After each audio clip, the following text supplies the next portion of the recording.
अंतर्ज्ञान प्रक्रियेच्या मागे असलेले विज्ञान काय आहे? हे चेतनेचे विज्ञान आहे. आमच्या चेतनेमध्ये अनेक क्षमता आहेत आणि ही एक अशी क्षमता आहे जी विकसित करता येते.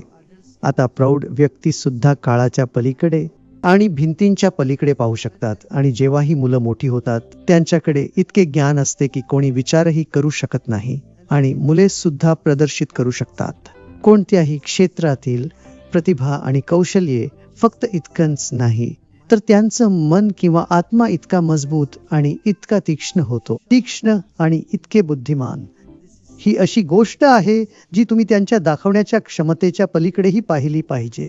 त्यांच्यामध्ये इतर अनेक गुणधर्म सुद्धा आहेत, जसे की तणावग्रस्त न होता कोणत्याही प्रकारचा ताण सहन करण्याची त्यांची क्षमता आणि त्यांच्याशी संवाद साधण्याची, संभाषण करण्याची क्षमता. हे सर्व त्यांच्या शिकण्याच्या क्षमतेचाच एक भाग आहे. सर्वात महत्त्वाची गोष्ट म्हणजे ज्या मुलांना अभ्यासात कमी ग्रेड मिळतात ते लगेचच चांगल्या किंवा उच्च ग्रेडवर उडी मारतात आणि हे सर्व काही फक्त काही मिनिटांच्या व्यायामामुळे आणि नियमित ध्यानाच्या सरावामुळे शक्य होऊ शकते.